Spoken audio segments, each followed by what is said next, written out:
What's up, KG? Welcome back sa ating channel. So ngayong araw na to, nandito tayo ngayon sa Bitpinas kung saan meron na naman sinabi ang ating Kuya CC, tungkol sa ating traditional banking system, no? So dito sa Bitpinas, sabi nila, just a small fraction compared to traditional banking system. Only 0.0014% of crypto transactions are associated with illicit transaction. According to Binance co-founders Changpeng Zhao, this is relatively smaller compared to 2% to 5% record in the traditional banking world, no? So pagdating daw sa mga transactions, sa mga mapangduda na mga transaction, no, sa blockchain is 0.0014% lang daw. So sobrang liit ito. Nga lang, paano kung billion, no? Yun ang inisip ko dito. Paano kung trillion piso pala ang ginamit, no? So kahit na ba maliit lang yung percentage ng gumagamit, still depende pa rin sa amount, no? Pero still, kapag sinabi mo kasi cryptocurrency, ano agad yung pumapasok sa isip natin? So Bitcoin, trading, volatility, scam, money laundering. So hindi ba ginagamit yung crypto ng mga kriminal? Actually, valid na tanong naman yun. Dahil hindi naman natin makakaila na ginagamit din yung cryptocurrency sa mga scam, ransomware, mga hacking, money laundering, at iba pang mga illegal activities. Pero may mga bagong claim na interesting talaga na pag-isipan natin. Kasi sabi ni Kuya CC, no, na 0.001 per lang yung crypto transaction na associated sa mga illicit transaction. At kapag narinig mo yan, talagang parang napakaliit, 0.0014, no? Pero may isang pang number na madalas ginagamit sa mga discussion tungkol sa traditional financial system. So 2% to 5% naman yun sa traditional. At dito nagiging mas interesting, no, yung topic na to dahil ang tanong kasi dito, mas ginagamit ba talaga ng criminal yung crypto kaysa sa traditional banking, o baka naman mas napapansin lang natin yung crypto dahil transparent yung blockchain. At dito tayo magdi-deep dive. So ano ba talagang ibig sabihin ng 0.0014? Unang-una, kailangan natin maging maingat. Kapag sinabi natin 0.0014, hindi ibig sabihin na 0.0014 ng lahat ng crypto user ay criminal. Hindi rin ibig sabihin na 0.0014 na lahat ng crypto money ay ninakaw. Ang claim ay tungkol sa transaction associated with illicit activity at malaki yung pagkakaiba nun. Kunwari, imagine natin meron tayong 1 million transaction. Kung 0.0014 ang suspicious o associated with illicit activity, napakaliit na fraction nun. Pero kahit maliit yung percentage, kapag ang total ecosystem ay napakalaki, pwede pa rin maging malaking halaga yung involved, no? Ito yung isang bagay na madalas natin nakakalimutan kapag percentage ang pinag-uusapan. Percentage does not tell the entire story. Kailangan mong tignan kung magkano yung total volume, gaano kalaki ba yun? Ano yung period, ano yung blockchain ang ginamit, anong definition ng illicit, at paano nila na-identify yung transaction. Kaya hindi naman talaga sapat na sabihin lang na 0.0014 lang.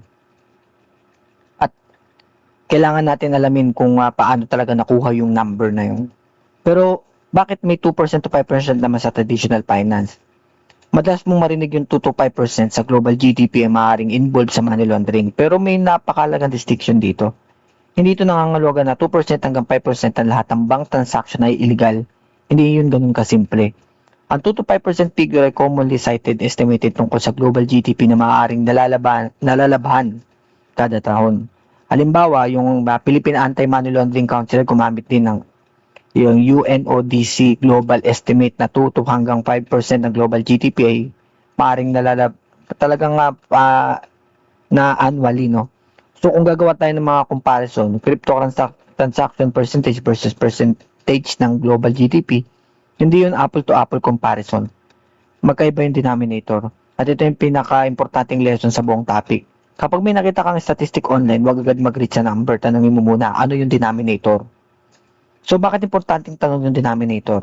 So, sa simple example, sabihin natin na yung unang company has 100 customer, isa yung nagreklamo, so 1% complaint rate. Kaya yung company B naman ay 10 million customer at 10,000 na nagreklamo. Mukhang maliit din yun sa percentage-wise, pero yung scale, ganito rin, pero magkaiba yung scale, no? Ganito rin sa finance. Kapag sinabi mong 0.0014, mukhang napakalit, pero kailangan mo malaman ng 0.0014 ng ano? Transaction value, addresses, users, volume, at ilang transaction ang cover ng study. Dito kasi pumapasok yung critical thinking. Hindi natin dapat gamitin yung statistic para patunayan ang gusto nating conclusion. Dapat gamitin natin statistic para maintindihan yung problema. So, mas safe ba ang crypto? Ito yung mas tricky, no? Kung sasabihin natin na mas maliit yung illicit activity sa crypto, hindi ibig sabihin na safe na yung crypto. Hindi ganun. Crypto scams are real. Crypto hacks are real. Phishing is real. Fake investment platform are real. Yung mga rug pull, totoo yun. Ransomware payments using crypto. At maaring ordinaryong users ang mawala ng pera dahil dito. Kaya di dapat natin gamitin yung statistics na to para sabihin na walang krimen sa crypto. Ang tamang conclusion ay mas nuance. Crypto has illicit activity but that does not automatically mean that crypto is dominated by illicit activity. Ang blockchain ay permanent record. Ito yung isa sa mga pinaka-interesting na bagay tungkol sa cryptocurrency. Kapag gumawa ka ng public blockchain transaction, may record. Yung unang wallet, nag-send ng pondo sa wallet B. Yung wallet B, nag-send sa wallet C, and then wallet C, nag-send sa wallet D. So, depending on the blockchain, those movements can potentially be analyzed years after. So, hindi ibig sabihin na anonymous agad. In fact, maraming public blockchain ang pseudonymous rather than completely anonymous. Makikita mo yung wallet address, makikita mo yung transaction, makikita mo yung amount, makikita mo yung destination, pero maaaring hindi mo agad malaman kung sino yung tao behind the wallet. Doon pumapasok yung blockchain analysis. Kapag yung isang wallet ay eventually connected sa isang regulated exchange na may KYC, posible magkaroon ng link between the on-chain activity and the real-world identity. Kaya ironically, ang technology na minsan inakusahan na perfect for criminals ay maaari rin gamiting powerful tool para sa mga investigador. So, crypto can be traceable. Imagine may scammer, nakatanggap siya ng Bitcoin. Di niya agad ginastos, instead pinasa niya sa ibang wallet. Then another wallet, then sumunod na wallet ulit. So, akala niya nakatago na. Pero ang problema, may transaction history. So, hindi ibig sabihin na madali kang mahuli agad. Pero may trail.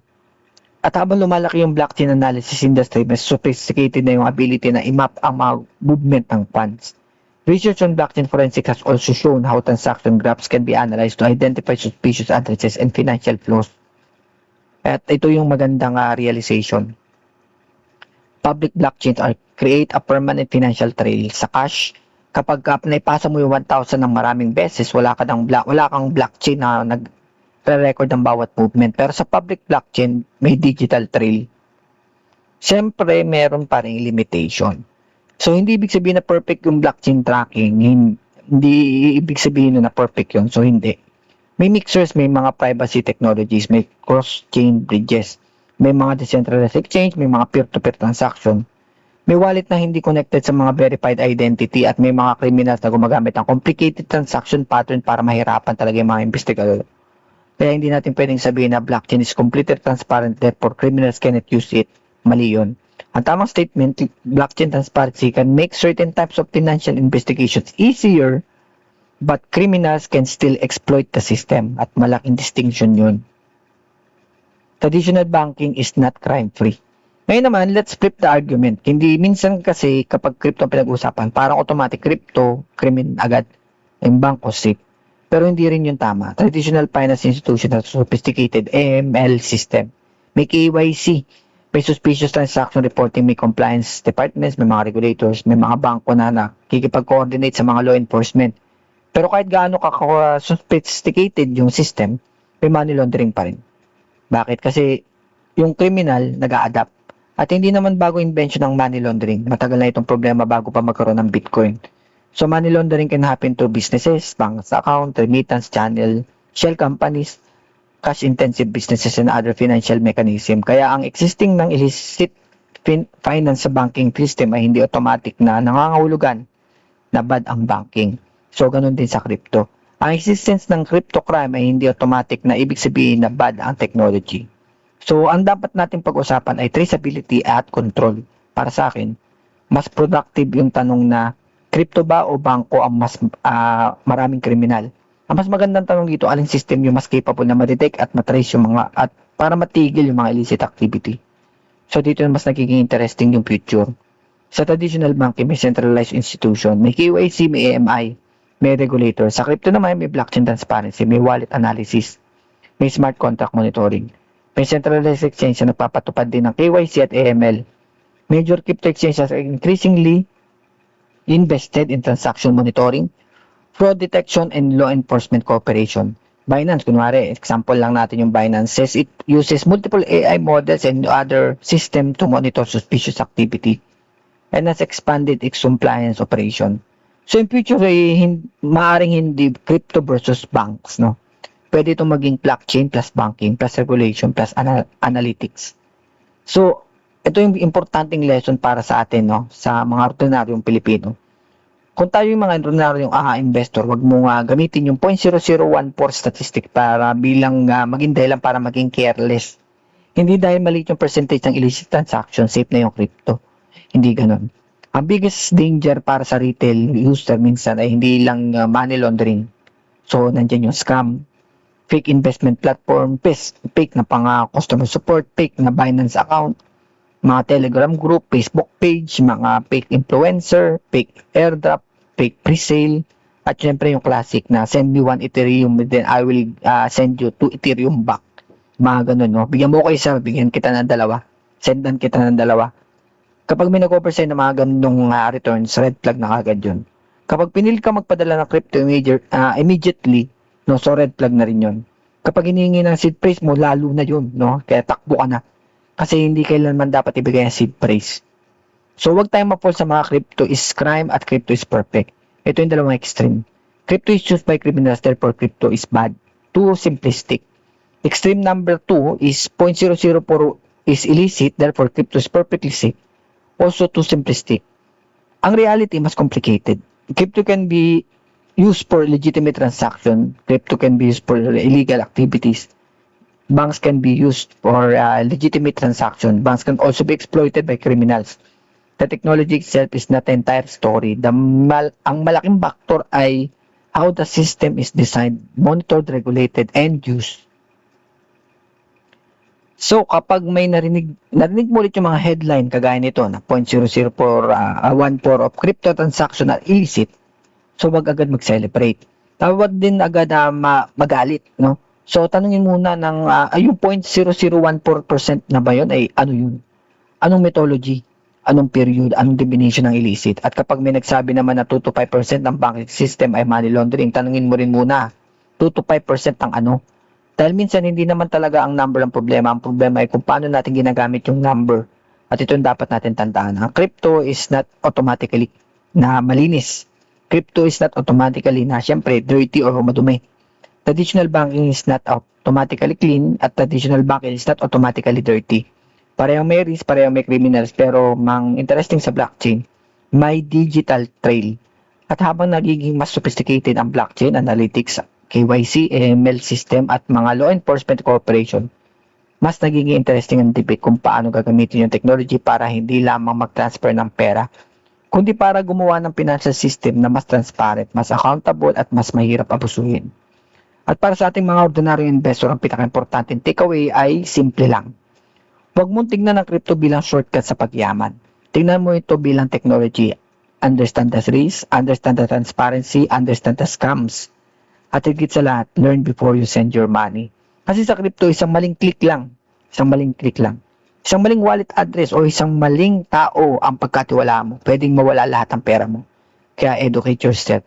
Hindi dahil crypto ay future, kundi dahil whether crypto becomes part of your future or not, financial literacy will always matter. So ayun lang, no, maraming salamat sa inyong lahat mga ma'am, sir. Sana may natutunan kayo at syempre mag-like, share at subscribe na rin kayo dito sa akin channel para sa mga susunod nating kwentuhan. At syempre makita-kita lang tayo sa arena. Game on!